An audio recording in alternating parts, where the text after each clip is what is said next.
ini akan kita lakukan finalisasi kembali seiring dengan terpilihnya kepala daerah ini bersama visi misi yang dijanjikan kepada masyarakat. Nah, untuk ke sana hari ini kita finalkan dulu bagaimana kita menyiapkan kerangka teknokratis ini supaya bisa dipastikan bahwa nanti yang kita rencanakan ini benar-benar sesuai dengan kondisi yang secara sektoral, secara urusan perangkat daerah lah yang memiliki tugas dan fungsi secara keteknisan dalam pelaksanaannya. Untuk itu, untuk mempersingkat waktu, kami berikan waktu kepada tim UB untuk menyampaikan kerangka-kerangka teknokratis perencanaan pembangunan atau rancangan teknokratis rencana kerja pemerintah daerah tahun 2022. Nanti setelah tim UB, kami berharap teman-teman bisa memberikan masukan, mungkin hal-hal yang memang perlu dilakukan koreksi, mungkin terkait dengan data-data atau permasalahan-permasalahan yang ada di perangkat daerah atau yang terkait dengan pelaksanaan urusan-urusan yang diwenangkan untuk pemerintah daerah yang pelaksanaannya dilakukan melalui perangkat daerah. Demikian dari kami. Terima kasih. Assalamualaikum warahmatullahi wabarakatuh. Monggo dari tim UB.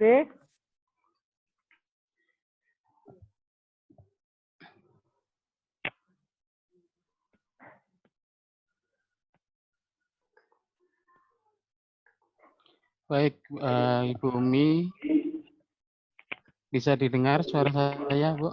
Bapak Ibu sekalian? Ya, Pak. Jelas sekali ya. Baik. Selamat pagi. Assalamualaikum warahmatullahi wabarakatuh. Sugeng Enjang Bapak Ibu sekalian, teman-teman dari Tuban. Kalau saya lihat di daftar partisipan, sepertinya sebagian besar dari kecamatan ya Bapak Ibu. Ada dari beberapa dinas ada, cuma lebih banyak yang kecamatan ini. Ini penting juga dalam hal pembangunan, orientasi pembangunan wilayahnya. Baik Bapak Ibu, perkenalkan kami dari tim UB, kami ditugaskan dari Badan Penelitian dan Pengembangan Pengabdian Masyarakat. Saya sendiri Wima, Bapak Ibu, perkenalkan.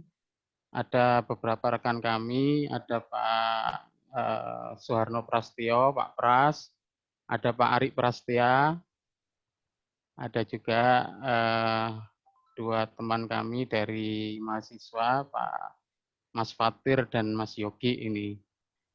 Ini kami dipercaya untuk membantu Bapeda Tuban dalam hal penyiapan rancangan teknokratik. Sebenarnya agak mungkin belum begitu banyak yang familiar ya, belum begitu banyak yang sering mendengar tentang rantek. Umumnya yang identik dengan rantek itu biasanya memang secara normatif legal draftingnya itu ada di RPJMD. Jadi rancangan teknokratik RPJMD. Nah ini saya sangat mengapresiasi itikat dan langkah strategis Bapeda Tuban untuk lebih dahulu menyiapkan di awal ya, jadi N-2 tidak lagi N-1 tapi N-2 rantek RKPD untuk tahun 2022. Nah, kegiatan ini jadi latar belakangnya adalah mempertajam kira-kira perumusan arah kebijakan dan prioritas yang nanti akan dilegalisasikan di dalam RKPD itu sendiri nanti di tahun 2022. Kemudian maksud dan tujuannya merumuskan tema pembangunan, merumuskan prioritas dan beberapa alternatif arah kebijakan. Karena ini masih FGD dalam ongoing proses ya, jadi ada beberapa hal yang sudah dapat kita rancang sampai beberapa kegiatan, tapi ada juga yang masih sifatnya tentatif sehingga memerlukan banyak masukan, memerlukan banyak diskusi. Nah, untuk itulah pagi ini saya pikir saya akan banyak memanfaatkan forum ini untuk dalam rangka mendapatkan feedback, terutama dari teman-teman yang memang kesehariannya di lapangan, menguasai lapangan, sehingga nanti dapat kita rumuskan di dalam dokumen resminya. Bagi kami yang terpenting adalah bagaimana dokumen itu tersusun, memenuhi standar dan kaidah perencanaan, dan yang paling penting adalah implementatif. Yang paling penting adalah aplikatif. Artinya banyak orang dengan guyonan itu mengatakan rencana yang paling baik itu ya rencana yang bisa dilaksanakan. Jadi ada yang menyatakan seperti itu. Kita berada di tengah-tengah antara perencanaan yang formatif berdasarkan evaluasi yang sebelumnya, tapi juga yang sifatnya antisipatif 5-10 tahun atau mungkin berapa tahun ke depan itu juga harus kita antisipasi. Itu yang kita siapkan. Jadi ruang lingkup pekerjaannya adalah kita mengevaluasi beberapa capaian kinerja pembangunan yang satu tahun 2 tahun terakhir, katakanlah nanti bisa kita hubungkan dengan capaian-capaian yang lain. Kemudian juga menyusun garis besar kebijakan ya, yang nanti istilahnya direpresentasikan dalam tema ataupun prioritas besar untuk tahun 2022. Kemudian, nah ini slide-nya bisa terbaca ya Bapak Ibu? Kelihatan ya? Tampil ya slide-nya ya? Bisa. Oke. Jadi secara prosedural, tahapan-tahapan yang kita lakukan secara prosedural dan tentu juga akan menentukan substansi yang ada gitu ya. Itu yang kita lakukan pertama adalah melakukan evaluasi kinerja tahun sebelumnya, yang paling kita jadikan fokus adalah 2019 sama yang ongoing 2020 yang sekarang baru masuk di triwulan ketiga katakanlah. Kemudian nanti kita juga mencoba untuk melakukan analisis dan proyeksi kapasitas keuangan daerah. Walaupun ini saya pikir masih sangat-sangat indikatif, masih sangat-sangat tentatif, dan barangkali ini kita juga butuh banyak masukan dari teman-teman Bapeda, BPKAD, gitu ya, Dinas Pendapatan.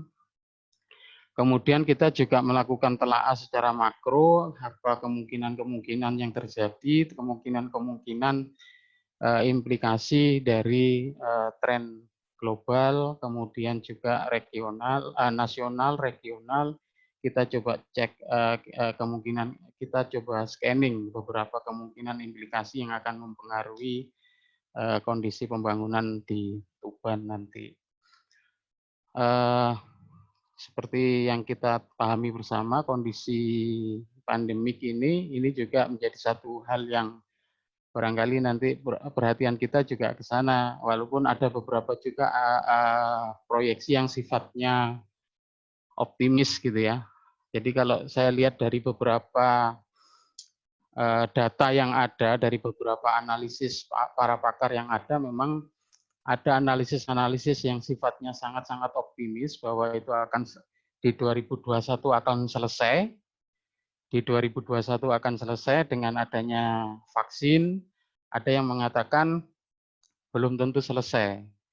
Ya, di 2021 belum tentu selesai, sehingga kemudian imbasnya di tahun 2022 juga masih terasa. Ada juga yang berada di tengah-tengah itu, 2021 oke, sudah fokusnya lebih ke persoalan penanganan COVID-nya, penyediaan vaksinnya, ya pemberian vaksin, tetapi pemulihan ekonominya belum bisa full ke sana di 2021, sehingga kemudian menggeser agenda-agenda pemulihan di tahun 2022. Kita juga cek misalnya nanti di level nasional itu ada sekitar 41 proyek strategis nasional yang mungkin secara langsung terkait dengan Tuban, terkait dengan Kabupaten Tuban, barangkali ada beberapa yang sifatnya generik gitu ya. Generik artinya tidak terlalu tematik, ada di tahun 2022, ada juga yang sifatnya sudah tematik ya, sudah tematik, tidak lagi generik. Ada misalnya pembicaraan tentang infrastruktur tol Demak Tuban gitu ya. Demak Tuban yang ini nanti diteruskan juga sampai ke apa itu tol Manyar Gresik gitu ya. Kemudian ada juga yang ini datanya agak berseliweran, agak simpang siur. Tapi kalau resmi dari BKPM, saya melihat pembangunan kilang minyak yang Rosneft itu juga ya hampir 100% sudah pasti jalan gitu. Orientasinya di 2020-2024 itu pada proses-proses penyiapan dan pembangunan, kemudian ditargetkan 2026 nanti operasional, sehingga ya itu juga akan banyak berkaitan nanti dengan persoalan-persoalan mungkin investasi, persoalan lahan, persoalan nanti apakah akan memicu terjadinya alih fungsi lahan, kemudian juga pemenuhan pembangunan kawasan industri Tuban ya, KIT itu ya. Itu juga nanti beberapa hal, termasuk juga dana-dana korporasi yang bisa dimanfaatkan untuk kepentingan CSR, ya itu beberapa hal yang kemungkinan juga bisa terjadi. Termasuk juga yang lagi rame, lagi rame, dan ini saya pikir pemerintah daerah harus benar-benar membaca, benar-benar melakukan analisis secara tepat terkait dengan dampak Omnibus Law. Dampak Omnibus Law, undang-undang kita kerja itu, ya mungkin kaitannya dengan persoalan pendapatan daerah, retribusi gitu ya, kemudian izin berusaha, sejauh mana ini nanti mempengaruhi tata relasi kewenangan yang dimiliki oleh pemerintah Kabupaten Tuban, termasuk juga persoalan-persoalan ketenagakerjaan. Nanti kalau misalnya semakin banyak konflik-konflik horizontal, konflik vertikal dalam situasi ketenagakerjaan, itu juga menjadi perhatian nanti karena kalau Omnibus Law katakanlah 2020 ini masih menjadi perdebatan, masuk ke pengajuan judicial review, kemudian bisa jadi nanti 2021 itu diimplementasikan, secara resmi diimplementasikan, barangkali dampaknya itu di awal-awal tahun 2002 sudah mulai terasa dampaknya, kira-kira. Kemiskinan juga menjadi persoalan nanti yang kita telaah, nanti data-datanya juga kami sampaikan. Ada persoalan problem besar dalam konteks perekonomian di Indonesia, pembangunan di Indonesia, persoalan transformasi struktural, transformasi struktur perekonomian gitu ya. Ada yang ada pandangan-pandangan yang sangat optimis dan tidak terlalu mempermasalahkan terjadinya pergeseran struktur ekonomi dari agraris ke full industri, ke full teknologi informasi, ekonomi yang berbasis teknologi informasi.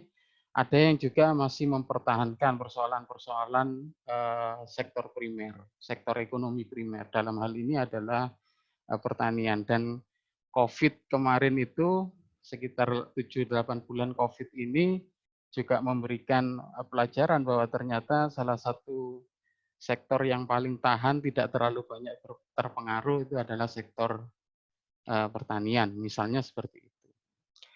Plus nanti di akhir kita juga akan lakukan beberapa hal yang wajib kita lakukan. Ini memang analisis Permendagri 90 dalam hal untuk menyelaraskan beberapa pilihan-pilihan program dan kegiatan. Karena memang proses transisinya ada di tahun 2021 sehingga nanti 2022 full semuanya juga harus mengikuti Permendagri 90 dengan catatan tidak ada lagi revisi di Permendagri 90. Problemnya seperti yang disampaikan Bu Umi tadi, posisi RPJMD kita juga masih dalam posisi rantek gitu, sehingga ya bukan problem ya, tapi ini juga memang momentum yang mengharuskan kita, mensyaratkan kita melakukan diskusi-diskusi kolaboratif gitu ya.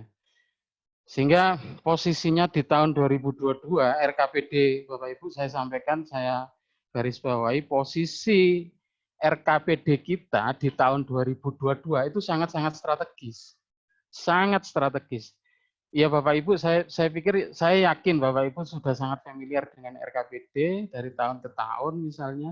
Tapi di tahun 2022 itu adalah tahun pertama RPJMD kita, artinya kita meletakkan fondasi, bisa jadi nanti memberikan pengaruh landasan terhadap 4-5 tahun RKPD yang berikutnya. Dalam satu dokumen utuh RPJMD itu yang menjadikan RKPD kita di tahun 2022 sangat strategis. Kami akan sampaikan nanti,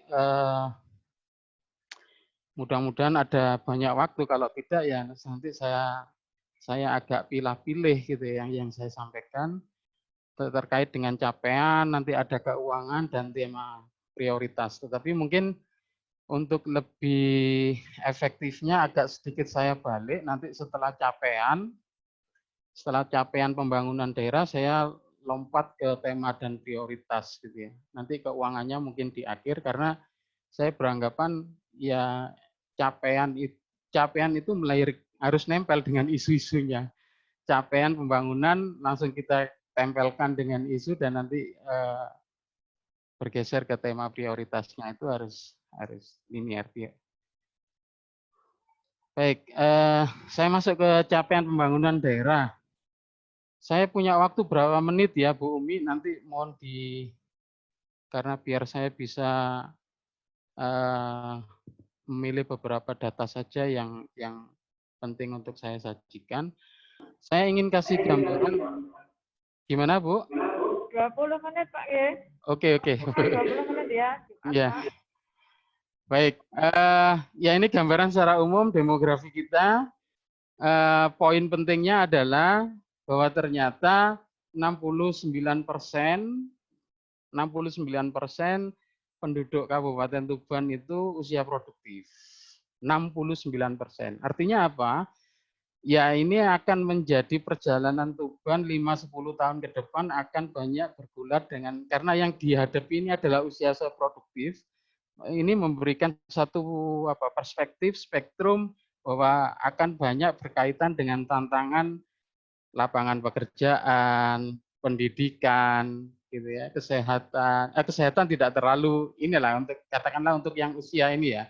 Kalau dibanding dengan isu-isu yang lain, tapi sektor pendidikan, lapangan pekerjaan itu menjadi kunci gitu ya. Termasuk juga Bapak Ibu yang teman-teman ASN ini, teman-teman birokrat ini harus paham juga bahwa ternyata yang dihadapi ini adalah usia produktif yang generasinya sudah generasi milenial. Jadi kita itu seperti Bapak Ibu nanti akan tampil seperti apa ya? Old policy maker on millennial generation gitu. Jadi yang dihadapi itu sudah pola komunikasinya nanti bisa jadi berubah, pola komunikasinya harus menyesuaikan. Yang Bapak Ibu hadapi tidak hanya penduduk dengan usia-usia yang sudah seumuran katakanlah, tapi sebagian besar adalah. Nah, tapi ini menjadi potensi tantangan dan potensi juga bagaimana nanti mengekspansi mereka ke sektor-sektor yang memang dunia mereka, kalaupun katakanlah dunia kewirausahaan, ya kewirausahaan yang berbasis teknologi misalnya itu generasi ini sangat-sangat melek teknologi. Ini yang Bapak Ibu hadapi nanti. Kemudian saya geser ke persoalan pertumbuhan ekonomi. Jadi begini Bapak Ibu, pertumbuhan ekonomi Tuban memang 5 tahun terus meningkat, gitu ya, terus meningkat.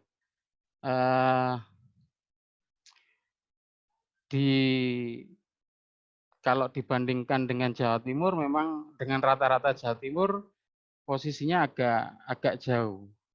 Kalau dibandingkan nasional, ya agak-agak berhimpitan. Ada beberapa titik, ada beberapa periode yang berhimpitan. Tapi kalau dibandingkan dengan Jawa Timur secara keseluruhan, posisinya agak di bawah. Gitu. Benar kita selalu tumbuh, gitu ya.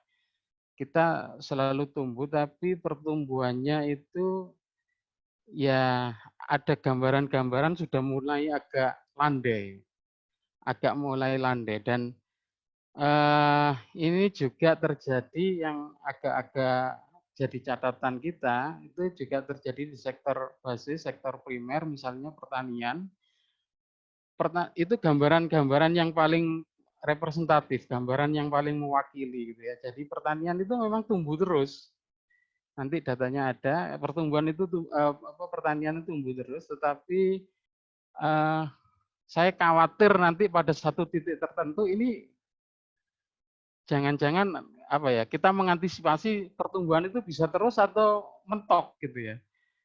Jangan-jangan ada satu trade off yang tidak terlalu akseleratif untuk pertumbuhannya gitu ya. Jadi ini juga menjadi catatan. Kalau kita konversi ke angka PDRB per kapitanya, kalau pertumbuhan ini kita preteli, kita oncei sampai ke PDRB per kapitanya, yang agak merisaukan itu posisinya gapnya Kabupaten Tuban dibanding dengan Jawa Timur dan nasional itu makin tahun makin melebar gitu ya. Kalau pertumbuhan ekonomi oke lah nilai total produksinya, tapi kalau PDRB ini kan PDRB per kapita ini kaitannya dengan pendapatan misalnya. Nah ini ada problem, jarak gap kita makin ke sini makin lebar gitu ya. Makin di tahun 2019 itu posisinya agak melebar gitu ya. Ini yang dalam hal kalau kita sandingkan dengan persoalan-persoalan kesejahteraan yang lain, yang mana kalau dalam aspek kesejahteraan masyarakat di kaidah perencanaan kita, di aturan perencanaan kita selalu dikaitkan dengan kemiskinan. Kalau kita coba lihat, kita sandingkan, kemiskinan juga menjadi PR besar, gitu ya. Kemiskinan jadi PR besar. Semakin turun sebenarnya, gitu ya. Dari tahun ke tahun, catatannya 5 tahun terakhir turun terus, dan ini kita apresiasi ini keberhasilan Tuban untuk menurunkan. Tapi penurunan itu di akhir-akhir tahun ini landai, sebagai halnya juga dengan pertumbuhan ekonomi. Jadi angka penurunan kemiskinannya melandai, dan kalau diposisikan dengan Jawa Timur, diposisikan dengan regional, 14,58% itu masih sangat tinggi angkanya, gitu ya. Masih sangat tinggi. Penurunan terbaik terjadi di tahun dari 2017 ke 2018 itu turunnya cukup tajam gitu ya. 2018 ke 19 agak melandai, dan saya khawatir sisa waktu kita untuk di RPJMD yang existing ini sampai 2021 itu targetnya, kalau saya nggak salah ingat, targetnya 12,5 gitu. Artinya masih ada 2 poin PR kita, dan kondisi sekarang 2020 dengan 2021 saya pikir sangat tidak menguntungkan kalau mau dibandingkan dengan 2017-2018, sehingga saya agak-agak, kalau hitung-hitungan teknokratis ya Bu Umi, Bapak Ibu sekalian, saya agak-agak ragu ini bisa tercapai target RPJMD-nya. Artinya bahwa 5-10 tahun ke depan isu kemiskinan masih menjadi isu di Tuban. Dan saya sedikit cerita Bapak Ibu, ada jejak historis di apa namanya kemiskinan di Tuban itu. Ini ada hasil penelitian, bukan bukan mengarang ya, tapi ada hasil penelitian yang menyebutkan bahwa Tuban adalah salah satu kabupaten yang ternyata angka pola dan angka kemiskinannya tidak terlalu berubah antara sebelum era otonomi dibandingkan dengan era otonomi. Itu Tuban tidak terlalu berubah secara signifikan. Bahkan dulu sebelum otonomi atau di awal-awal era otonomi ya, di awal-awal era otonomi, Gresik dan Lamongan itu adalah dua daerah pesisir tetangga Tuban yang miskin gitu ya, sangat-sangat miskin, Gresik dan Lamongan. Tetapi kemudian ketika periode otonomi ini berkembang berjalan sampai sekarang, Gresik dan Lamongan malah akseleratif jauh meninggalkan Tuban. Tuban, nah ternyata dari hasil penelitian itu mengatakan memang secara karakteristik persoalan kemiskinan di Jawa Timur, di Jawa, di Pulau Jawa itu Tuban dapat apa istilahnya ya, dapat status karakteristik geografis ganda gitu. Satu daerah pesisir,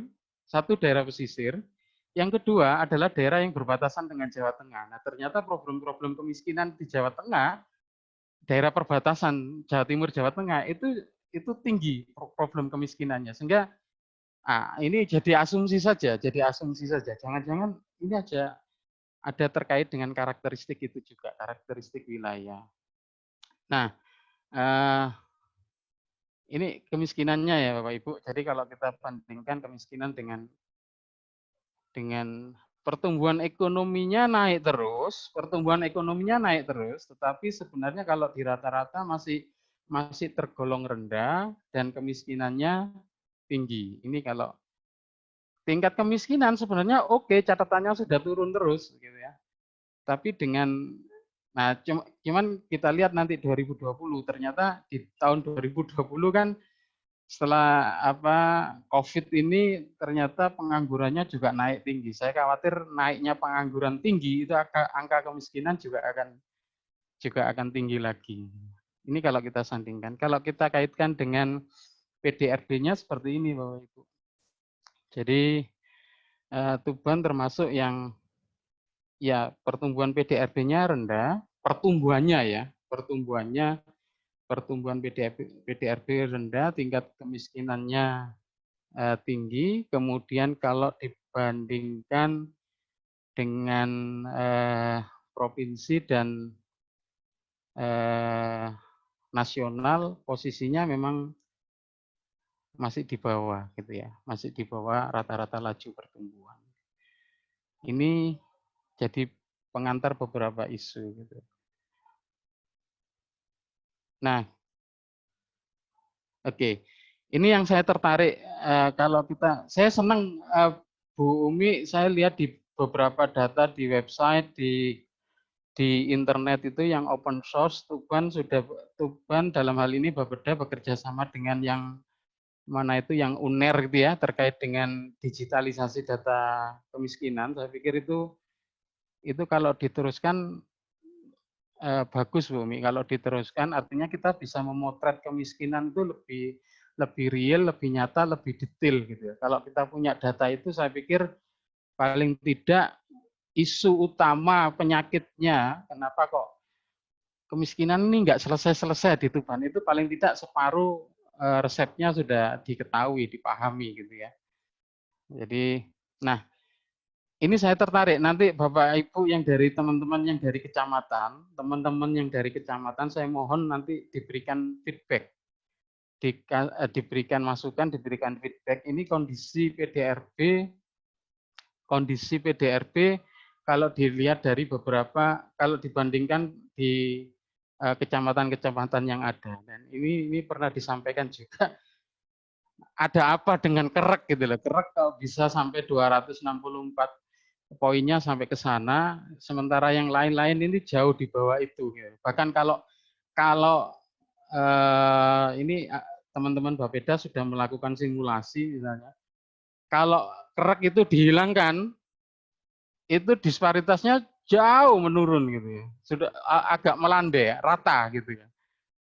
Tapi kalau begitu kerak masuk, ini tinggi sekali angka disparitasnya. Jadi kira-kira ada apa di kerak gitu ya? Ataukah gini nanti, justru ini menjadi potensi ke depan. Tadi saya lihat ada ibu dari kecamatan yang di Kerak gitu ya. Kalau nanti misalnya orientasinya ke depan pilihannya adalah membangun atau memperbanyak beberapa pusat pertumbuhan ekonomi baru misalnya. Kira-kira kecamatan-kecamatan lain yang mana yang bisa ditarik oleh Kerak? Saya nggak tahu apakah Kerak ini juga setinggi itu karena ditarik oleh kawasan industri jenuh, Merak-Urak gitu ya. Jenuh, Merak-Urak nggak ada ya Bu ya industri ya. Jenuh, Bancar gitu ya. Apakah itu pengaruh itu ataukah juga Kerak ini mendapatkan limpahan ya, mendapatkan limpahan dari sesuatu yang tidak bisa ditampung di Tuban kemudian masuk ke Kerak gitu ya. Nah, itu yang nanti harus kita perdalam gitu ya. Ataukah nilai yang agak tinggi juga digerabakan gitu ya. Nilai yang agak tinggi juga digerabakan kira-kira bisa enggak nanti narik di Parengan, Suko, Rengel. Suko ini juga jadi tanda tanya gitu ya. Banyak perusahaan di Suko tetapi ya masih PDRB-nya ya masih bahkan beberapa kalau data time series bahkan jauh ini ya 10 tahun yang lalu misalnya 10 yang itu sudah ada jejak historis dari Suko itu juga banyak gitu. Di kalau nggak salah saya sekitar 2012-2013 itu juga banyak intervensi dana yang akselerasi untuk di Suko termasuk juga dari perusahaan-perusahaan tapi kecepatan untuk bisa menangani kemiskinannya juga agak sedikit lambat di Suko gitu ya di Suko. Oke, ini kalau kita bandingkan karena saya hanya punya waktu 20 menit agak saya percepat Bapak Ibu. Jadi kira-kira dari hasil-hasil capaian ini. Nah, ini yang agak oke. Ini Bapak Ibu data terbaru per Agustus. Data per Agustus tetapi baru di launching oleh BPS, baru dirilis BPS kemarin ya 19 November baru dirilis BPS 19 November.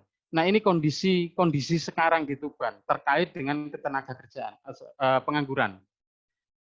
Pengangguran ya, kondisi terakhir di Tuban dilihat dari sisi pengangguran. Bapak Ibu sekalian, yang kemarin saya waktu data ini belum muncul, saya agak-agak tenang gitu ya, agak-agak senang gitu ya. Senang dan tenang. Oke, kemiskinan tinggi tapi trennya turun. Pertumbuhan ekonomi trennya naik walaupun agak landai. Nah, yang agak menenangkan ya walaupun ada kemiskinan, ada pengangguran tetapi angkanya sebenarnya tidak terlalu tinggi gitu ya. Di Tuban kemarin sebelum data ini muncul angkanya itu 2,76 2,70. 2,76 2,70. Dengan misalnya kita bandingkan secara berlapis ya. Kita bandingkan secara berlapis antara usia kerja antara penduduk usia kerja, kemudian kita bandingkan dengan angkatan kerja, turun lagi kita bandingkan dengan tingkat partisipasi angkatan kerja, sebenarnya angka pengangguran terbuka 2,7 itu tidak terlalu tinggi. Kalau menurut saya, ya walaupun tetap ya harus kita garis bawahi bahwa 2,7 itu TPT terbuka gitu ya. saya nggak tahu pengangguran yang terselubung apa banyak gitu ya. Tapi TPT-nya kecil, TPT-nya hitungannya kecil TPT. Nah, tapi setelah rilis data ini, yang ini dilakukan survei pada mengacu pada kondisi COVID 7 bulan 7 bulan era pandemi ini, ternyata Bapak Ibu kenaikan penganggurannya 100%, hampir lebih 100%. Ada peningkatan 2,11 poin. Artinya TPT Tuban sekarang 4,81. 4,81 TPT. Dan yang kalau dilihat dari yang pengangguran, yang TPT itu, kalau dilihat dari itu sebagian besar yang menganggur itu adalah teman-teman yang background SMK, yang level pendidikannya SMK, plus yang perguruan tinggi. Yang lulusan perguruan tinggi itu pengangguran terbanyak di Tuban. Poinnya jadi 4,81, yang mendominasi lulusan SMK dan lulusan sarjana. Itu yang nah, cuman menariknya lagi kalau kita baca dari sini, ada peningkatan jumlah penduduk yang bekerja. Jadi penganggurannya naik, TPT-nya naik, tapi penduduk yang bekerja itu bertambah 17.860 orang. Artinya apa di sini, di balik angka ini? Berarti peningkatan angkatan kerja di Tuban itu tinggi sekali. Peningkatan angkatan kerja ya. Kemudian yang itu tidak seimbang dengan penyediaan lapangan pekerjaan yang ada gitu ya. Jadi, nah kalau dilihat dari sektornya, yang paling tinggi sebenarnya kalau sektor jasa dan lain-lainnya ini sudah otomatis lah tinggi, pasti tinggi. Tapi yang agak menyenangkan, kembali lagi sektor pertanian menunjukkan bahwa dia lebih mampu menyerap tenaga kerja yang lebih banyak, gitu ya. Menyerap tenaga kerja lebih banyak dibanding sektor-sektor yang lain kalau itu dibagi per komponen. Ini cuman sayangnya kan yang jasa lain-lain itu diakumulasikan. Nah, tapi pertanian cukup tinggi dengan 38,89 itu masuk di sektor pertanian, gitu ya, sektor pertanian. Walaupun sebenarnya saya belum tahu data Tuban, tapi kecenderungan di daerah-daerah lain, dan kemarin juga resmi rapat dengar pendapat di DPR RI itu menyebutkan bahwa ternyata mereka yang bekerja di sektor pertanian atau mereka yang mau bersedia masuk ke sektor pertanian itu semakin tahun semakin turun. Artinya petani itu bisa jadi kalau tidak ada intervensi, kalau tidak ada jaring pengaman, ya petani mungkin beberapa tahun ke depan bisa jadi menjadi makhluk langka gitu ya. Sektornya bisa menyerap tapi mungkin demotivasional ya, demotivasi, mungkin persoalan kesejahteraan, persoalan apa itu, padahal itu adalah sektor basis yang cukup bisa diandalkan. Nah, ini posisinya kalau mau dilihat dari ini, pengangguran karena COVID ada 8.257 penduduk. Ini yang bukan angkatan kerja. Sementara yang tidak bekerja 3.890, pengurangan kerja ini yang paling tinggi. Jadi ya ini gambaran nanti di 2020-21 mendapat imbas dari kondisi yang sekarang ini gitu ya. Mendapat imbas 2021 sehingga konsentrasinya juga harus ke sini nanti. Dinas Ketenagakerjaan juga harus habis-habisan ini di sini. Urusan dinas pengampu urusan investasi ya main di sini, fokusnya di sini. Oke. Nah, ini beberapa capaian.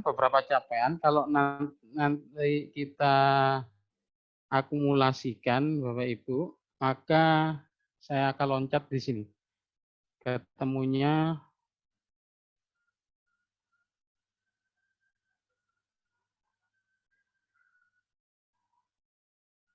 saya langsung masuk ke Tuban saja. Nah, ketemunya di sini. Ini isu strategis pembangunan Kabupaten Tuban di tahun 2022. Ya.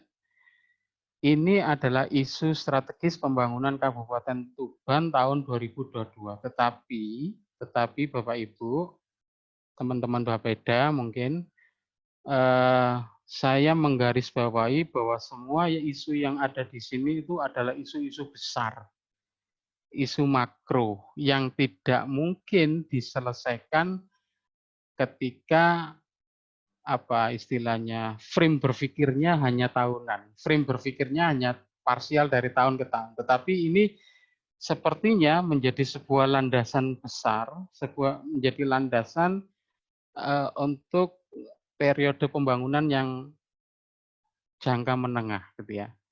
Ya nanti kita kalau hasil analisis kami seperti ini, Bapak Ibu. Tapi ini nanti harus kita kita sandingkan dengan hasil yang teman-teman di RPJMD, teman-teman dari yang RPJMD gitu, kita sandingkan. Syukur-syukur alhamdulillah kalau misalnya isunya tidak terlalu jauh gitu ya, tidak terlalu berbeda. Jadi yang ada di tengah-tengah isu besarnya, senternya itu adalah angka kemiskinan, kemudian kedua adalah pertumbuhan ekonomi, tiga disparitas wilayah utara selatan. Ini juga menciptakan dilema tersendiri gitu ya. Utaranya itu maju banget, yang selatan seolah-olah tertinggal. Tapi kalau mau narik selatan mirip utara juga dilematis, nggak mungkin. Karena di situ adalah kantong-kantong pengaman untuk ketahanan pangan. Kantong-kantong pengaman, ya pusat pertumbuhan di daerah yang tengah-tengah yang bisa menarik daerah-daerah yang ada di selatan itu yang harus kita pikirkan. Menggeser mobilitas aktivitas perekonomian di sentra-sentra konsentrasi bergeser ke selatan. Atau mungkin ya, ini tidak dalam rangka untuk mendiskriminasi, tidak, tetapi menurut saya biar fokus, biar tepat sasaran, pemerintah daerah dalam hal ini Bapeda juga harus bermain pada instrumen penentuan lokasi prioritas dalam rangka pembelanjaan anggaran pemerintah. Itu biar uangnya muter, menggeser di daerah-daerah yang fokusnya di yang agak tertinggal gitu ya, diputar di sana. Yang seperti apa Jenuh, Bancar, Meraura itu sudah luar biasa. Itu sudah kemajuannya sudah pesat. Nah, jadi penentuan lokasi prioritas menjadi satu hal yang penting. Pengangguran menjadi masalah. Nah ini terus CSR juga, Bapak Ibu.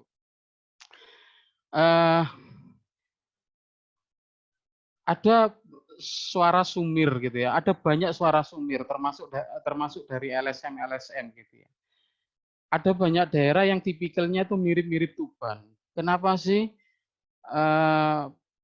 daerah yang ternyata investasi banyak masuk ke sana, banyak perusahaan masuk ke sana, banyak industri berkembang di sana, tetapi masyarakat sekitar itu tampaknya hanya menjadi penonton, bahkan terimbas ketika mereka terkena dampak alih fungsi pertanian, tidak ada mitigasinya. Sehingga kantong-kantong kemiskinan itu tampak nyata ada di sekitar, bahkan di sekitar perusahaan-perusahaan itu misalnya. Nah, ini menjadi kira-kira coba di refresh lagi Bu, dievaluasi total. Kira-kira CSR yang selama ini itu polanya bagaimana, mekanismenya bagaimana, dampaknya bagaimana. Dan itu kemudian kalau bisa ya diintegrasikan semua, diinklusifkan masuk ke dalam APBD gitu ya. Ada memang CSR modelnya yang langsung ke direct ke masyarakat gitu ya. Dan mungkin mungkin ada beberapa model yang memang lebih baik begitu, direct ke masyarakat. Tapi ada juga yang sehingga menjadi apa? Off budgeter ya, dananya menjadi off budgeter. Ada juga yang CSR coba dikelola diintegrasikan dengan perencanaan-perencanaan yang dibuat oleh pemerintah gitu. Modelnya di mana bisa jadi perusahaannya di utara, tetapi CSR-nya dialokasikan di selatan. Misalnya seperti itu. Ya itu banyak hal yang nanti bisa kita stunting dari sisi kesehatan, stunting protokol kesehatan dengan disesuaikan pada masa pemulihan. Bukan protokol kesehatan yang sekarang. Kalau sekarang kan kayaknya masa pemulihannya belum nih. Jadi ini kondisinya masih kondisi emergensi kesehatan. Memang di sini saya khawatir, apalagi sekarang beberapa hari yang lalu Mendagri bikin instruksi yang kepala daerah nggak patuh protokol kesehatan bisa dicopot. Ini ke depan gimana itu yang harus disesuaikan dengan masa pemulihannya. Tenaga kerja ini menjadi isu besar, Bu, Bapak Ibu, teman-teman yang dari Disnaker. Ini benar-benar isu besar bagi Tuban. Satu, kompetensi pelaku ekonomi dan ketenaga kerjaan masih rendah.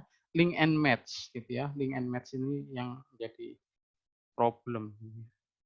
Kemarin saya coba cek data kecamatan dalam angka, gitu ya. Ya, walaupun saya nggak tahu, saya mungkin itu persoalan data saja, belum terisi, belum terupdate. Tapi ada beberapa juga yang isi update, tapi seperti misalnya komposisi usia sekolah, SDM-nya sebagian besar itu masih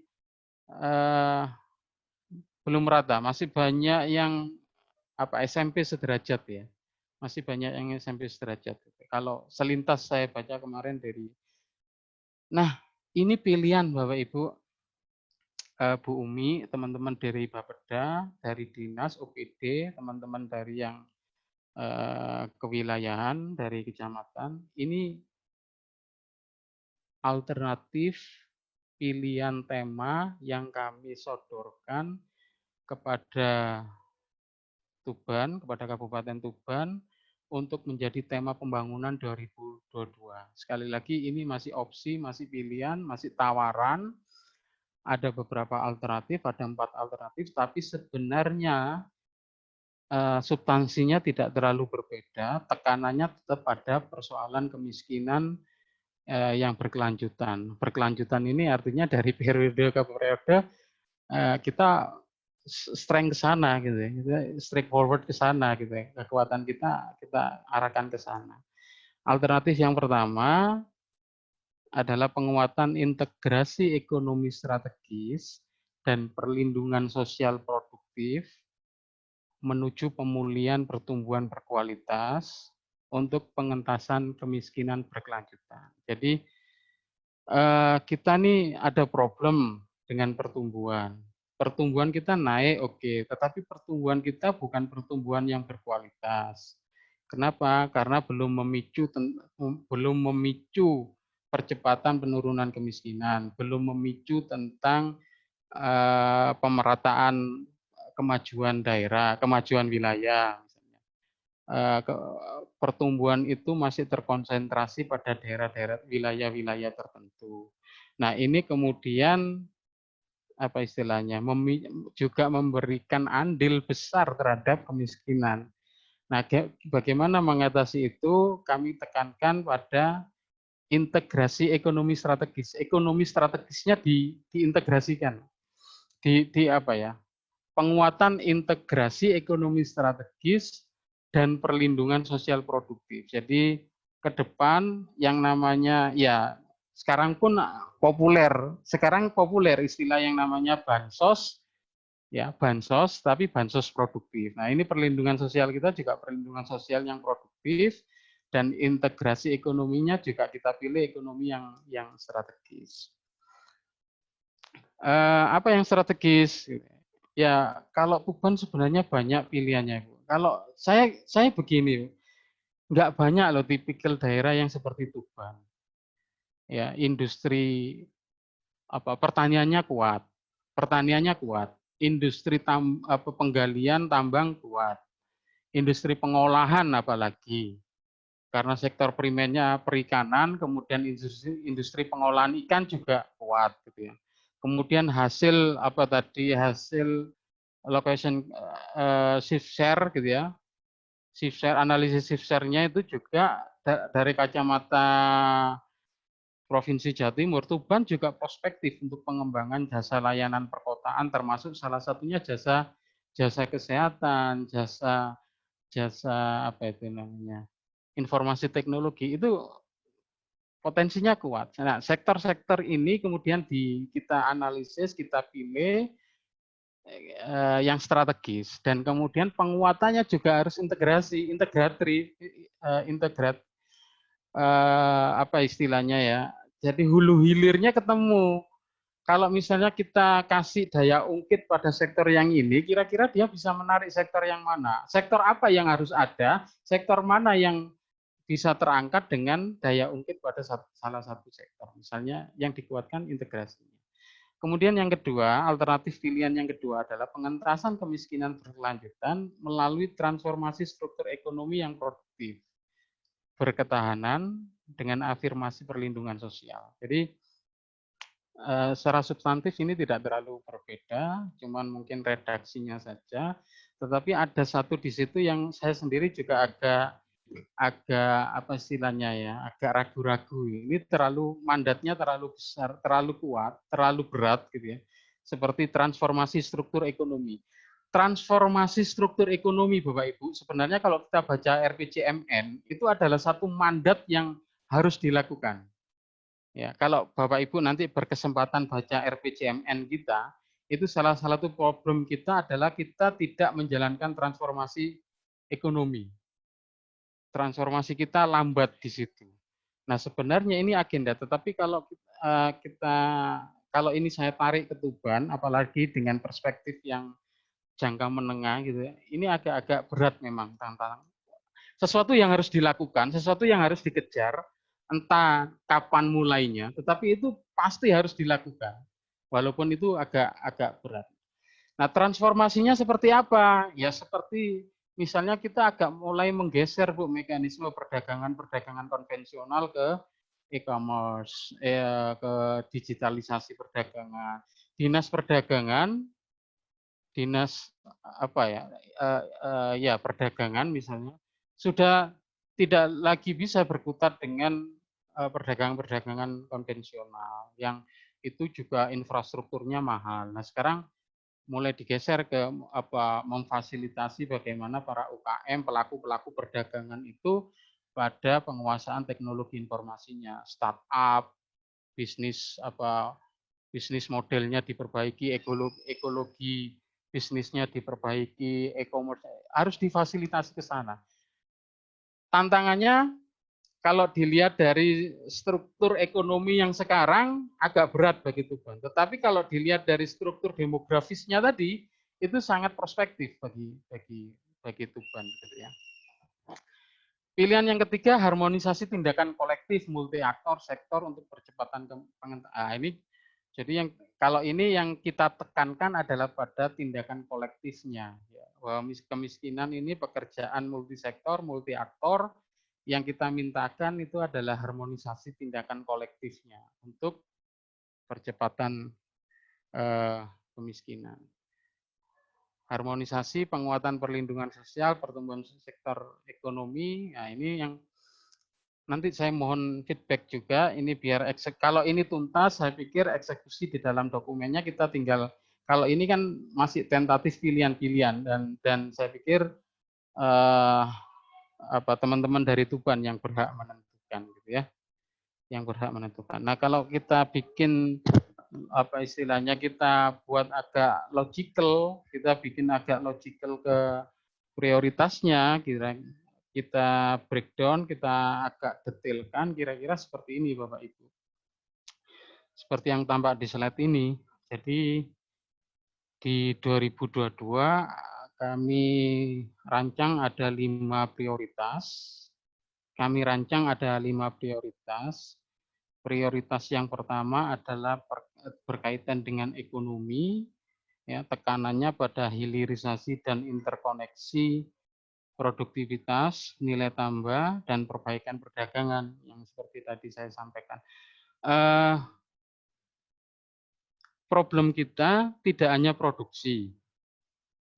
Produksi mungkin kalau kita lihat existing sekarang, produksi tidak terlalu bermasalah. Pertanian selalu mendapat apa? Pertanian bahkan produksi padi ranking 5 Jawa Timur misalnya. Ditetapkan sebagai kantong lumbung padi nasional misalnya. Kemudian antara target dengan produksinya selalu terpenuhi. Gitu. Oke, tapi ada persoalan lain misalnya terkait dengan luas lahan, gitu ya. Apakah yang terus gini juga ada data pertumbuhan produksi. Jadi kita membandingkan antara produksi tahun ini dengan tahun berikutnya, tahun sebelumnya. Ketika itu dilakukan, sebenarnya di Tuban itu pertumbuhannya tidak terlalu tinggi, tipis sekali. Produksi di tahun 2020 yang itu juga angka ada bulan Oktober Desember sebagai angka proyeksi, itu hanya sedikit sekali surplusnya dibanding dengan 2019. Nah, sisi lain luas lahan, jadi ada beberapa level ya Bapak Ibu. Ada lahan pertanian, ada luas lahan pertanian, ada luas lahan tanam, LLT, ada luas lahan tanam, kemudian lahan panen gitu ya. Saya enggak yang luas lahan tanam ini kita belum dapat datanya, tetapi kalau total areal pertanian itu lahannya, itu kalau saya lihat, saya baca di website resminya Dinas Pertanian gitu ya. Luas areal lahan pertanian yang existing sekarang resmi itu 88% dari total luas wilayah Kabupaten Tuban. Nah, kalau pertanyaannya, produksi yang tadi dihasilkan di pertanian oleh Kabupaten Tuban, produksi padi tadi itu sudah, itu apakah hasil dari yang 88% tadi itu? Kalau itu hasil dari 88% itu produksi ya, sementara lahan pertanian 88% itu agak sulit kalau mau ditingkatkan lagi, kalau mau ditingkatkan 80, ini karena sudah 88% loh. 88% itu hanya untuk pertanian, yang lainnya sisanya berapa kita? Kalau ini mau ditingkatkan, satu agak susah, kedua faktanya beberapa industrialisasi juga mengurangi lahan pertanian, alih fungsi lahan misalnya. Itu jadi jangan-jangan kalau tidak ada benar-benar intervensi, saya khawatirnya kalau ini sudah 100% dari luas lahan, kalau masih setengahnya sih masih oke lah, berarti 5-10 tahun ke depan masih dimungkinkan untuk peningkatan produktivitas. Nah, itu yang kalau nah, problem kita tidak hanya di produksi, tapi juga di nilai tambah. Saya membayangkan dengan produktivitas yang sebanyak itu, yang sebesar itu, ternyata tadi angka PDRB per kapita kita juga masih jauh dibandingkan daerah-daerah lain di Jawa Timur.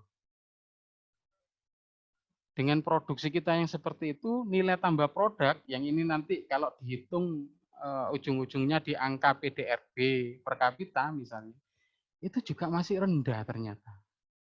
Nah, jadi, apa yang harus dilakukan? Hilirisasi, interkoneksi, peningkatan insentif untuk petani, ya, revitalisasi penyuluhan, Bu.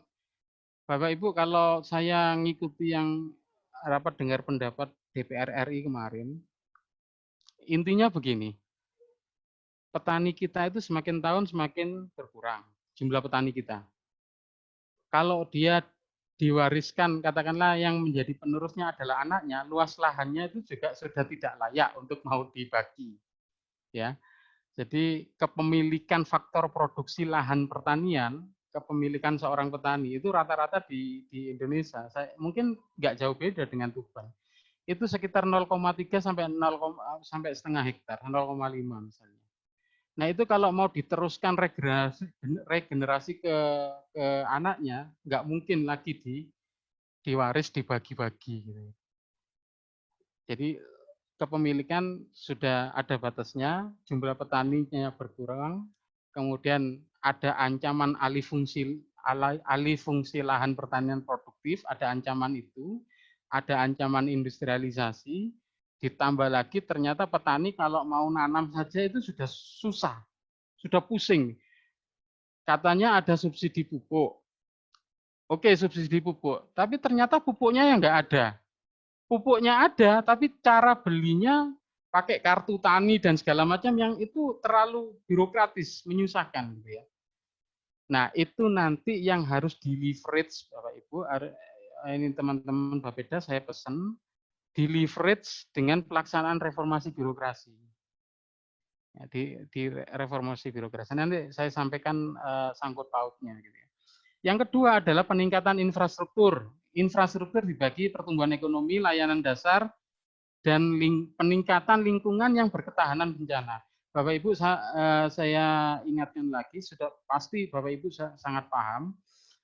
Kalau misalnya saya nggak tahu kondisi sekarang ya, tapi sepertinya masih terjadi. Kalau misalnya di sekitar Widang, Rengel, Suko, terus mana lagi itu yang kalau banjir, luapan air Sungai Bengawan Solo kalau banjir katakanlah bisa sampai sehari, 2 hari, 3 hari, itu kira-kira angka kerugian ekonominya berapa gitu ya. Sehingga infrastrukturnya juga harus diorientasikan pada peningkatan lingkungan yang berketahanan bencana. Ini untuk mencegah kerugian ekonomi yang ya rugi ekonomi, secara ekonomi nggak tumbuh gitu ya, rugi sekian. Itu juga harus jadi orientasi. Peningkatan kuantitas, kualitas struktur investasi. Struktur investasi jumlah realisasi investasi di Tuban mungkin tinggi, besar, tapi mungkin strukturnya tidak afirmatif untuk Tuban. Kira-kira pemerintah Kabupaten Tuban dapat apa dari investasi itu? Kalau pemerintah Kabupaten Tuban nggak dapat, kira-kira masyarakat dapat apa? Nah ini coba dicek lagi gitu ya. Benar-benar total dicek ya, termasuk CSR tadi, kemudian struktur investasi, selama ini bagaimana modelnya? Selama ini yang kemudian menyebabkan kerugian atau ketidakuntungan bagi Tuban di sisi mana? Apa yang harus di bargaining positionnya apa? Ya, apalagi dengan Omnibus Law nanti, Omnibus Law perizinan kalau pemerintah Kabupaten Tuban tidak bisa melayani perizinan katakanlah sekian waktu, ditarik oleh apa istilahnya BKM ya, BKPM misalnya ditarik ke sana melalui OSS ya, jadinya saya khawatir gitu ya. Industrialisasi kenceng, lingkungan rusak, masyarakatnya nggak dapat apa-apa, pemerintah kabupaten nggak punya wewenang, agak-agak gimana ini. Nah, yang 4 ini layanan dasar, ini SPM, layanan dasar gitu ya. Ditambah lagi urusan urusan wajib non layanan dasar. Nah, cuman begini Bu Umi, ini gimana ya? Saya butuh ini juga ya. Saya paham bahwa SMA, SMK itu tidak di wewenangnya kabupaten gitu ya. Tetapi SDM usia sekolah di situ itu adalah asetnya kabupaten. Nah, kalau Bapak Ibu baca narasi RPJMN buku 1 ya. RPJMN buku 1 itu jelas sekali, eksplisit sekali di situ. Dijelaskan begini, bahwa ternyata komposisi background pendidikan lulusan perguruan tinggi dan SMA di Indonesia, itu problem besarnya adalah tidak seimbang antara mereka yang di background eksak IPA ya. Kalau kita penjurusan dulu tuh kalau masa-masa saya IPA IPS gitu ya. Antara yang lulusan eksak terutama teknik teknik dengan mereka yang lulusan sosial. Kita tidak bertujuan untuk mengatakan background pendidikan sosial itu tidak kita butuhkan atau tidak penting. Saya orang sosial. Saya merasakan penting, tetapi tingkat kebutuhannya itu tidak sebesar yang diproduksi oleh institusi pendidikan. Saya nggak tahu, bayangan saya apa bisa ya, misalnya pemerintah Kabupaten Tuban dalam hal ini Dinas Pendidikan misalnya, memiliki inisiasi mendorong provinsi untuk pola-pola mekanisme penjurusan itu agak dirubah gitu ya. Mulai dari SMA. Kalau SMK lah sudah penjurusan dan kebanyakan kalau SMK bukan pasti sih, kebanyakan itu yang kaitannya dengan engineering gitu ya.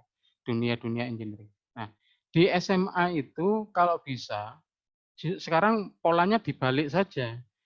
Jangan masuk sosial dipermudah, masuk IPA dipersulit sehingga tingkat seleksinya lebih ketat. Sekarang dibalik, justru yang masuk di sosial itu harus dipersulit, hanya orang-orang pilihan dan sesuai kebutuhan gitu loh. Kebutuhannya sekian misalnya dihitung bisa. Nah, yang sebagian besar ini kalau bisa didorong ke sektor-sektor engineering, sektor-sektor eksak sesuai dengan potensi daerah. Kalau di Tuban itu nanti ada tambang minyak, ada minyak apa istilahnya? Ya, pertambangan minyak misalnya, ada industri pengolahan perikanan, kemudian butuh tentang agrokompleks, misalnya agroindustri kompleks. Yang ini kaitannya nanti dengan mesin, dengan teknologi pertanian, dan kalau bisa didorong ke sana, lebih ke sana. Jadi, dan itu apalagi tadi kita lihat kalau struktur tenaga kerja di Tuban kan sebagian besar usia-usia sekolah. Bukan mereka yang sudah lulus perguruan tinggi misalnya. Sarjana iya banyak yang nganggur. Tapi yang usia-usia sekolah tadi kan mendominasi SMK sederajat. Nah, kalau bisa agak digeser ke sana sehingga link and match kebutuhan antara disnaker, pendidikan, perusahaan, kebutuhan perusahaan. Kalau mesin-mesin di perusahaan ini ada yang rusak misalnya. BLK di Tuban itu bisa menangkap potensi ini. Nah, yang terakhir, reformasi birokrasi ini ya generik ini pasti selalu ada ya reformasi. Cuman maksud saya reformasi birokrasinya ini dibuat agak tematik,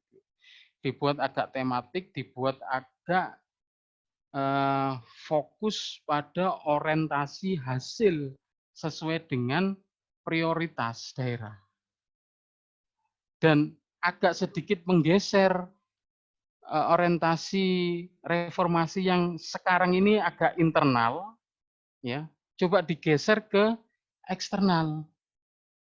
Bisa digeser ke eksternal. Karena apa? Karena dampak atau external outcome atau sasaran prioritas atau IKU dan IKD itu adanya di masyarakat, bukan di internal birokrasi. Sehingga katakanlah misalnya melakukan reformasi birokrasi dalam hal hulu hilirnya pertanian. Gimana sih kemudahan petani dapat pupuk? Gimana kemudahan petani dapat misalnya fasilitasi, dapat penyuluhan gitu ya. Terus misalnya begini. Nah, ini ada tuntutan seperti ini. Mudah-mudahan ada teman dari Dinas Pertanian. Ada petani, Bu, ada petani, dan ini saya dengarkan banyak di beberapa daerah, petani langsung ya, itu ngomong begini, kita itu pingin Pak, Dinas Pertanian itu seperti Dinas Pertanian yang dulu di era Pak Harto. Dinas Pertanian yang tugas utamanya itu memang mendidik petani, mencerdaskan petani, mendidik petani, meningkatkan keterampilan secara langsung petani. Jadi ada prakteknya kalau mau apa melakukan penyemaian, melakukan apa itu ada petugas Sulo yang secara langsung ke sana. Nah, yang sekarang yang dikeluhkan petani, kita itu nggak yang sekarang itu adanya begini loh. Ada birokrat dinas pertanian atau dinas apa gitu yang berhubungan dengan petani ke sini itu tidak bicara tentang teknis pertaniannya, tapi seolah-olah seperti apa ya, ada kegiatan apa yang secara administratif harus dijalankan, kemudian ke sana apa bikin berita acara, bikin sosialisasi, tidak ada teknis peningkatan keterampilan petaninya gitu. Nah, artinya apa? Ini saya membacanya reformasi birokrasi, peningkatan kinerja organisasi itu juga harus melihat tipikal organisasinya sesuai yang dibutuhkan. Jangan sampai organisasi yang secara apa ya tipologi organisasi yang dibutuhkan itu lebih banyak fungsionalnya malah nggak ada.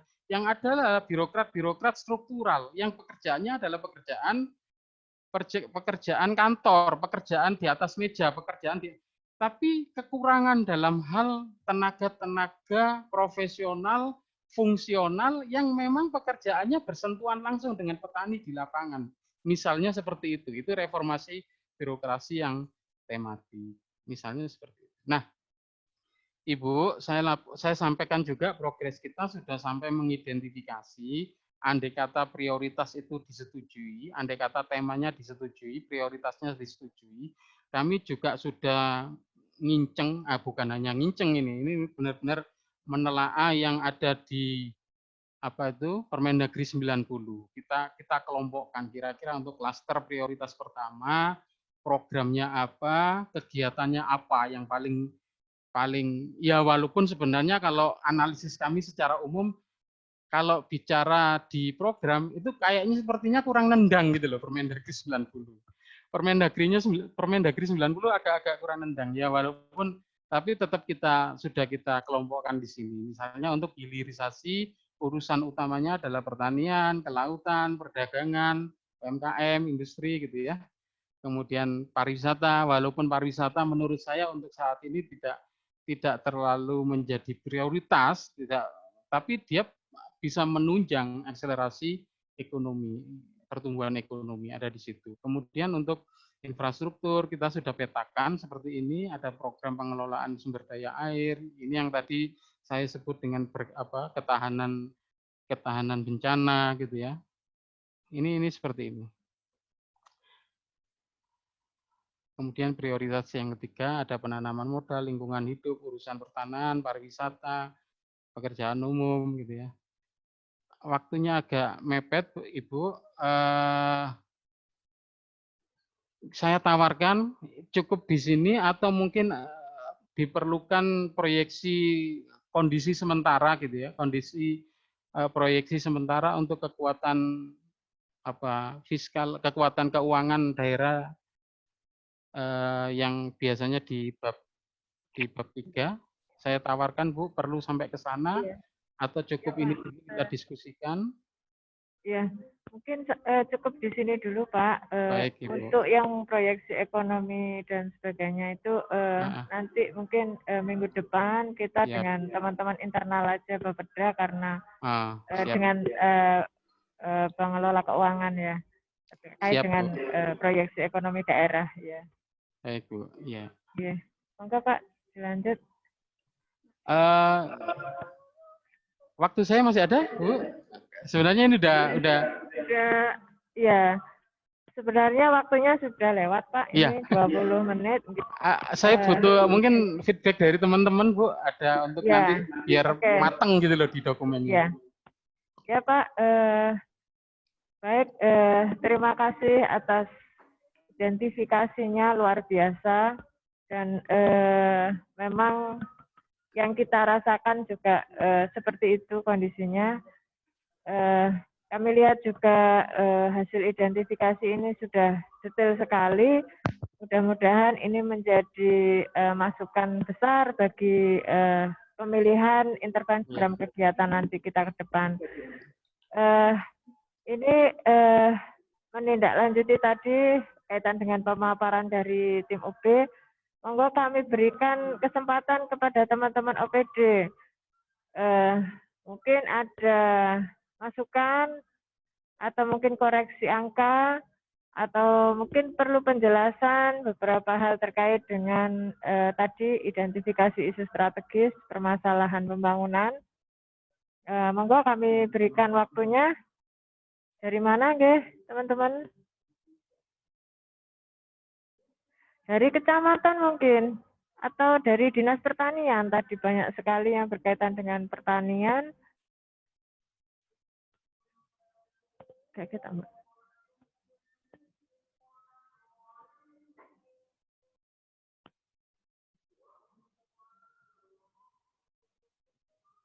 Halo, teman-teman Dinas Perangkat Daerah. Halo. Atau memang ya. Halo. Ya, monggo. Ya. Dari mana, ya. Pak? Ya. Oke. Pak Kepala Dinas, monggo. Ini forum kita bersama untuk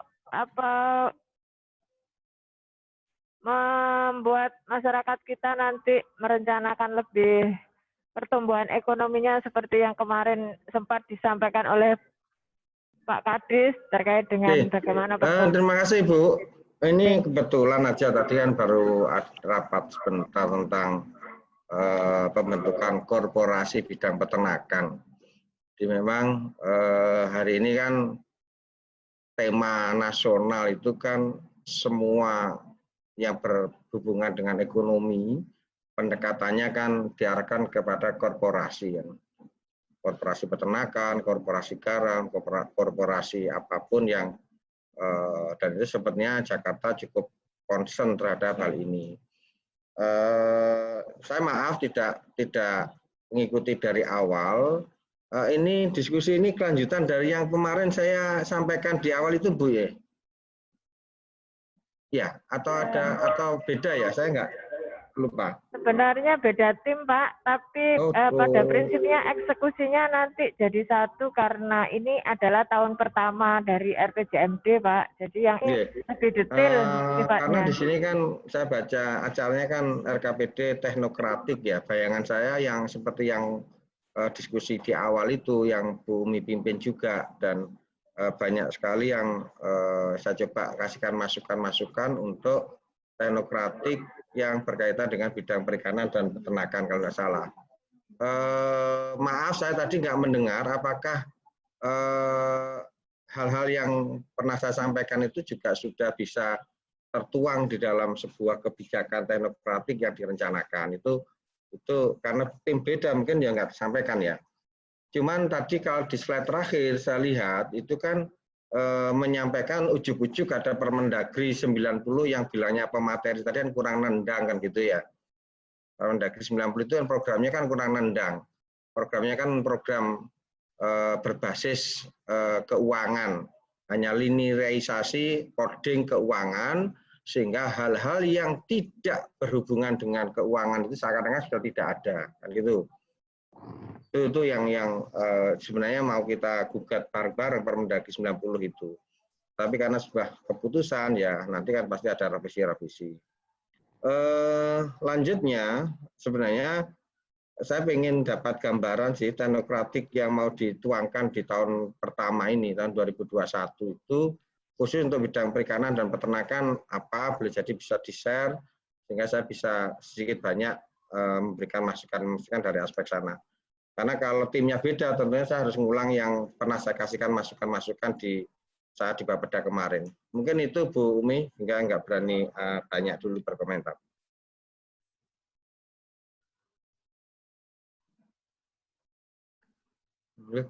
Tadi yang disampaikan khusus untuk lebih detail di pertanian, tapi yang sektor perikanan dan peternakan, Pak Wima. Nanti kami lihat, kami lihat sudah ada rencana program kegiatan atau isu-isu besar terkait dengan bidang tadi bisa ditayangkan kembali, Pak Wima. Kakean tim, Bu. Jadi bingung.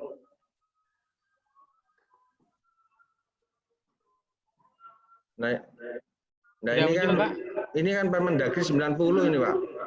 Iya, ini Permendagri 90. Ya, kalau Permendagri 90 ya saya nggak bisa ngomong Pak, ini bukan teknokratik kok.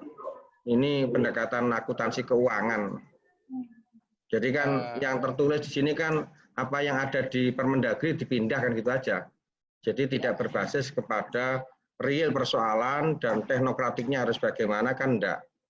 Kemarin yang menyampaikan ini sudah saya kasih pertanyaan yang dari Kemendagri itu, contoh tentang garam aja sudah nggak bisa jawab kan itu. Belum lagi yang lab dan sebagainya. Padahal yang disampaikan Bapak tadi, fungsi-fungsi yang ada, seharusnya ada, itu yang sekarang itu lemah. Fungsi penyuluhan, fungsi lab, fungsi dan sebagainya, pendampingan, dan sebagainya, itu tidak terakomodir di Permendagri 90 ini. Ini yang jadi rancu, Bapak. Jadi saya nggak berani ngomong karena antara keuangan sama teknokratik kadang-kadang nggak sama, Bapak. Iya. Saya boleh menanggapi, Pak ya. Bukan menanggapi ya, hanya diskusi saja. Jadi memang awalannya di teknokratis, secara konseptual, tetapi kita kan juga tidak bisa secara detail pada substansi masing-masing sektoral. Kita justru membaca data dari beberapa sumber dokumen yang ada. Itu yang pertama. Yang kedua, pada akhirnya ketika analisis teknokratis sudah dihasilkan, pada akhirnya kita mau nggak mau memang harus lari ke Permendagri, karena ini kan bukan apa istilahnya ya Pak, ya ini dokumen kajian yang nanti harus ditransformasi ke dalam dokumen perencanaan. Kalau sudah dokumen perencanaan berarti juga harus mengikuti mandat-mandat regulasi. Ya kalau murni teknokratis, konseptual kajian, tidak sampai ke pilihan-pilihan beberapa program yang walaupun isunya juga saya yakin juga tidak terlalu misalnya kalau tadi yang Bapak saya nggak mengikuti karena tim yang berbeda. Misalnya soal garam itu gimana maksudnya, Pak?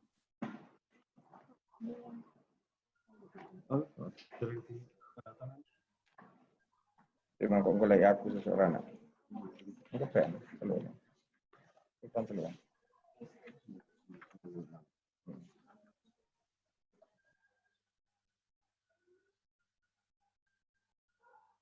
Iya, Bapak. Gak tambah dengar, Pak. Waduh, Jumatan paling ini. Gimana, Pak? Enggak dengar nantinya penjelasannya. Yang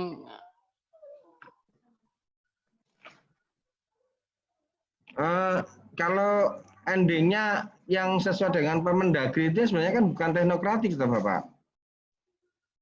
Isu hanya enggak, kalau teknokratik endingnya hanya sampai isu, Pak, penggalian isu-isu secara empiri. Cuman maksud saya begini. Enggak dengar. Enggak dengar. Maksud takmut? Enggak tahu. Halo, Bapak. Halo. Iya.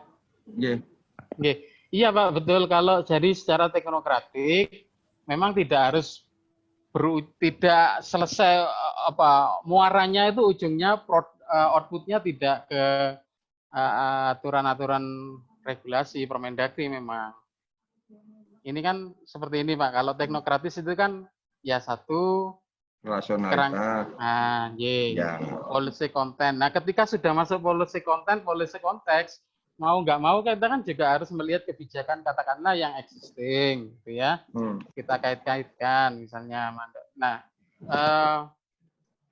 mungkin bisa kita diskusikan juga, Pak. Kira-kira yang Bapak maksud seperti yang secara empirik soal garam tadi, kira-kira bagaimana? Barangkali itu juga, ya itu terus terang memang itu harus menjadi masukan bagi kami, gitu. Kira-kira isunya seperti apa? Ya. Memang serba repot, Pak. Karena contoh dengan permen yang 90 itu kita coba komunikasikan dengan kementerian, tanggapannya juga tidak terlalu baik.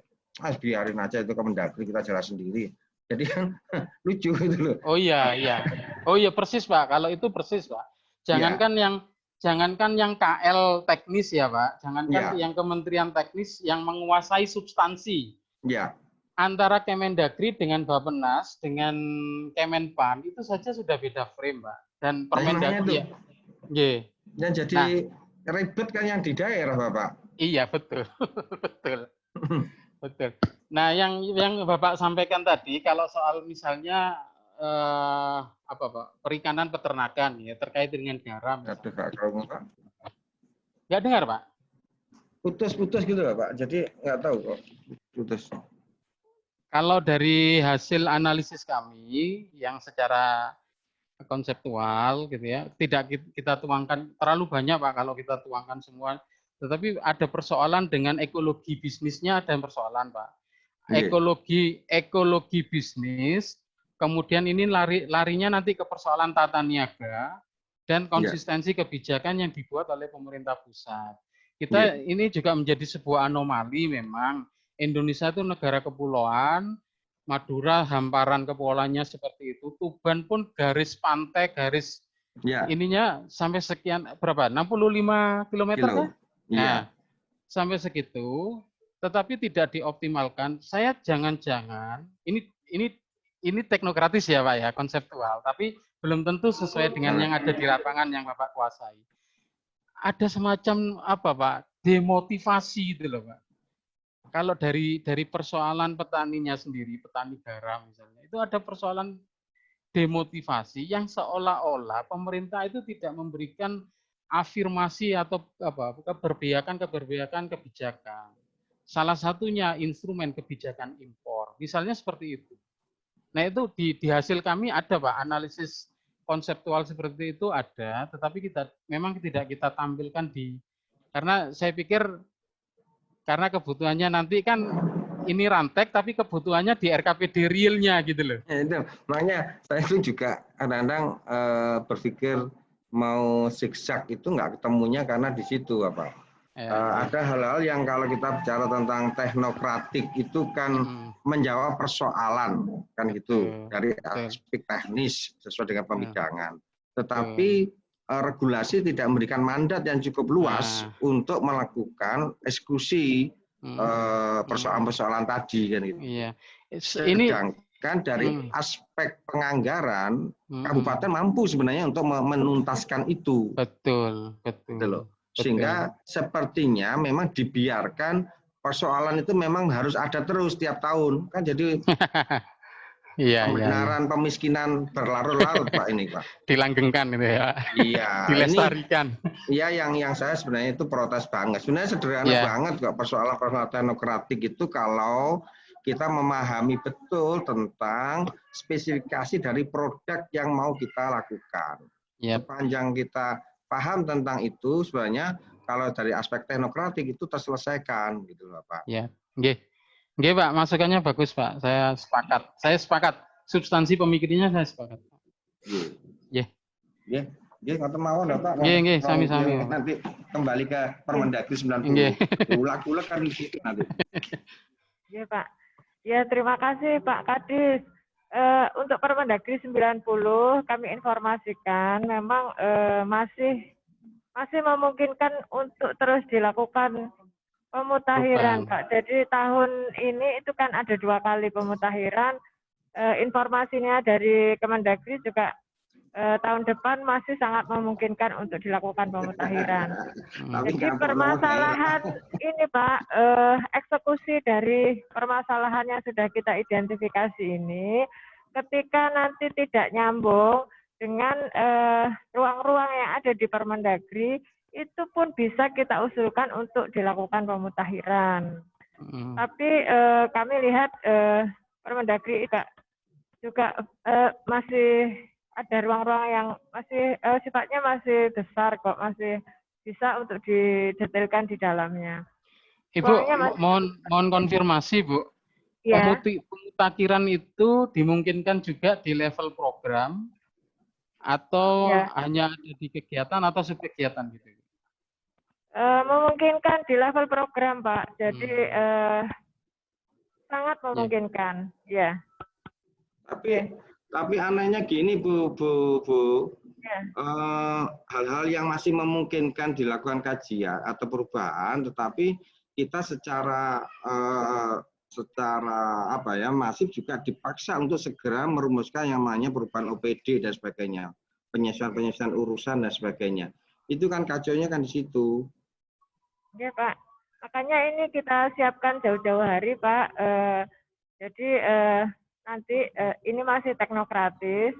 Tetap nanti kita ada konsolidasi, rekonsiliasi dengan teman-teman dinas, karena yang tahu di lapangan juga teman-teman dinas.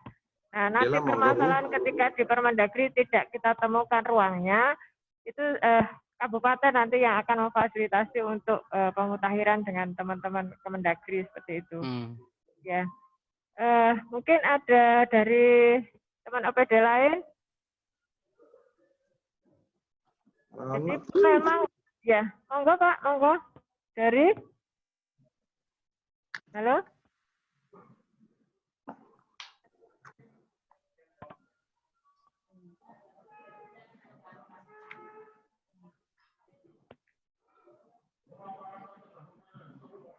Halo?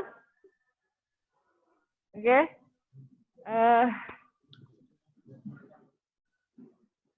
Sudah pada mau Jumatan, Bapak Ibu.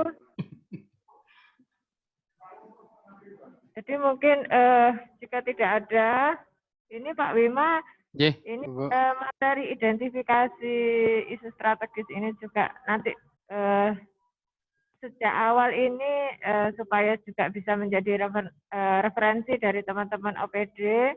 Nanti kami berharap ketika ini sudah diketahui oleh teman-teman OPD, secara simultan teman-teman juga sudah menyiapkan data-datanya dan rencana versi perangkat daerah dulu.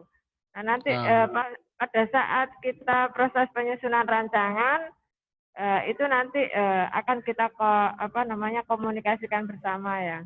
Tapi secara prinsip isu strategis, kemudian tadi identifikasi, itu sudah kami lihat sudah sangat berbasis data ya.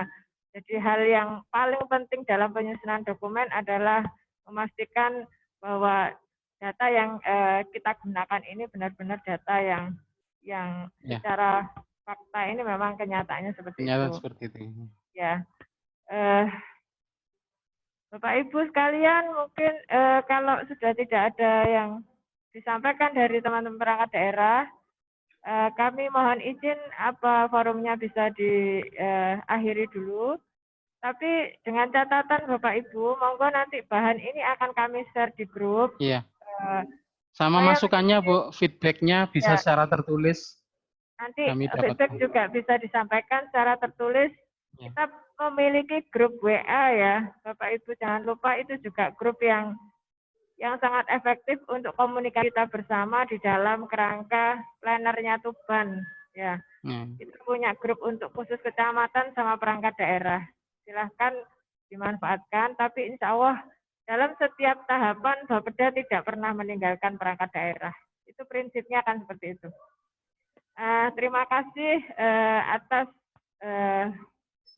waktu kehadiran dari semua tim UB, kemudian dari teman-teman perangkat daerah selaku tim kabupaten ya. Kita bersama-sama merencanakan kabupaten kita ini supaya menjadi lebih baik performa dan kinerjanya di masa-masa mendatang. Supaya lebih berdaya saing. Itu cita-cita kita bersama jika nanti kita harus bersanding dengan kabupaten lain, Tuban semakin dilirik kinerja dan prestasinya. Terima kasih. Amin. Assalamualaikum warahmatullahi wabarakatuh. Waalaikumsalam warahmatullahi wabarakatuh. Aman. Udah, kita keluar juga atau gimana?